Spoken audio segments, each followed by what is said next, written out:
हरियाणा के कृषि मंत्री श्याम सिंह राणा आज अचानक अंबाला की अनाज मंडी का औचक निरीक्षण करने पहुंचे। मंडी पहुंचने पर मंडी सचिव व अन्य मंडी अधिकारियों द्वारा कृषि मंत्री का पुष्पगुच्छ देकर स्वागत किया गया। इस मौके पर उन्होंने मंडी का जायजा लिया और किसानों और आढ़तियों से बात की। उन्होंने मंडी सचिव से गेहूँ की खरीद और उठान के बारे में जानकारी ली। वहीं उन्होंने किसानों से मंडी की व्यवस्था के बारे में पूछा कि उन्हें किसी प्रकार की कोई समस्या तो नहीं आ रही। किसानों द्वारा मंडी की व्यवस्था की तारीफ की गई। हालांकि किसानों ने इतना जरूर कहा कि 10 मई से सूरजमुखी की फसल मंडी में आने वाली है और सभी सेट गेहूं की फसल से भरे पड़े हैं। तो फिर उन्होंने खरीद एजेंसियों से कहा कि सेट जल्दी खाली कराएं। वहीं मीडिया से बात करते हुए उन्होंने कहा कि खेती बाड़ी से जुड़े आदमी हैं, इसलिए मंडियों में जाकर ये जानकारी लेते हैं कि कहीं उठान की समस्या न हो, कहीं ज़्यादा तोल की समस्या न हो। उन्होंने कहा कि वहीं सरकारी अधिकारियों को कोई समस्या न हो, कहीं किसानों की कोई समस्या न हो, कहीं आढ़तियों की कोई समस्या न हो, हम उसका तुरंत समाधान करते हैं। वहीं उनसे पूछा गया कि कई इलाकों में ओलावृष्टि और आगजनी की घटनाएं सामने आई हैं, जिस पर उन्होंने कहा कि ये प्राकृतिक आपदाएं हैं, इसको कोई रोक नहीं सकता, लेकिन हमारी सरकार जो प्राकृतिक प्रकोप होते हैं उसकी भरपाई करती है। उन्होंने हरियाणा सरकार की तारीफ करते हुए कहा कि हमारी सरकार किसानों को समर्थित है।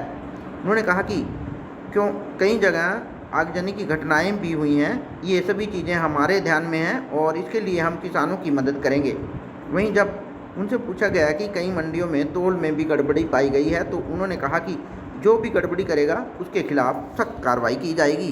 नहीं, ये बाकी तो जो लग रहा था स्टॉक ये सहा क्लासन का माल यही लगता है। अच्छा लीड भी निकालनी इसमें सही नहीं आता। यहाँ 10-12 लाख रुपए लगते हैं, फिर वहीं उठ जाते हैं। अच्छा, और उसका कौन है? हाँ बहन जी, आपका उठान कैसा है? सर हमारा गेहूं का? हाँ जी, हमारा वेयर हाउस में जा रहा है, अम्बाला सिटी वेयर हाउस में हमारा। हाँ जी सर, कितने का 60 के करीब है? 60 से अब भी है सर हमारा।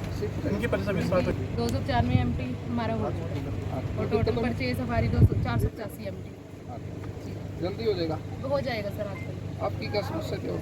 भाई ये सूरजमुखी का है जी। के लिए एक तो छोड़ दिया सर सेट नहीं, बाहर सुखाने के लिए तो जगह खाने नहीं के है लिए सर जी वो है कि 1 जून से हमारी परचेज हमारी अपनी 10 मई तक तो 10 से तो नहीं 1 जून नहीं, आज 10 मई से आएगा। ऐसा सुखाई में फिर कोई समस्या डेट वाली। फिक्स नहीं है। 10 का 15 भी हो सका, 12 भी हो सका। तो sir first week of May से स्टार्ट हो जाता है हमारी कोई उठान नहीं आती और एक स्पेशल तो 60-70 हज़ार रुपये की आएगी, तो 15 स्पेशल भी उम्मीद है कि 15 स्पेशल भी मिल जाएगी मई में। चलो कोई दिक्कत ना है। बात तो ये है कोशिश पूरी करेंगे कि खाली करते हैं, इनको दिक्कत ना होने दें, सही रखेंगे। कोई दिक्कत आए वो नहीं आनी चाहिए। तो नहीं ना दिक्कत कोई नहीं, कोई ज़्यादा तो नहीं तोलता माल? नहीं ऐसी कोई समस्या नहीं है। पूरा ठीक कर रहे हैं। हाँ जी, पैसा पूछा था हफ्ते में पैसा आ गया जी। आ गया। और कोई दिक्कत हो बताओ? कोई दिक्कत नहीं आई। कोई दिक्कत नहीं, ऐसे होना चाहिए। खेती बाड़ी वाले आदमी हम, खेती का मंडी का ला ले, किसान लगा लो, आड़त की दुकान भी और जितना भी कारोबार है ये हम एग्रीकल्चर से जुड़े हैं। मंडियों में तकरीबन चलते रहते हैं। कहीं उठान की समस्या ना हो, कहीं कोई ज़्यादा तोल की ना हो, ये सारी जानकारी लेते हैं मंडियों में जाके। सरकारी अधिकारियों की कोई समस्या हो, किसानों की कोई समस्या हो, आड़तियों की कोई समस्या हो, कोई हमारे लायक कोई काम हो, हम उसको तुरंत करेंगे और कोई काम बरसात और ये खेती जो है खुले आसमान के नीचे होती है। ये प्राकृतिक प्रकोप को तो कोई रोक नहीं सकता, लेकिन सरकार प्राकृतिक प्रकोप का जो नुकसान होता है ना उसकी भरपाई करती है। हमारी सरकार, नायब सैनी जी की सरकार जो है ये पूर्ण तौर से किसानों को समर्पित है। अभी कई जगह आगजनी तूफान आ गया और वो तूफान इतना भयंकर था, रोक नहीं सकता था उसको कोई, लेकिन उसमें कहीं चिंगारी लगी, आग फैल गई। 801 एकड़ का रिकॉर्ड अभी तक हमारे पास आया। कई जगह पोलियो हाउस भी चढ़े हैं, कई जगह पशुओं का भी आगजनी के अंदर मौत हो गई। वो सारी चीज़ें हमारे ध्यान में, हम किसान की मदद करेंगे जी। कार्रवाई होती है इस काम पर। कोई जो कोई गड़बड़ करेगा उसकी गड़बड़ की कार्रवाई होगी, तो उसमें कार्रवाई होगी। सरकार सतर्क है, किसी को इतनी ज़्यादा सर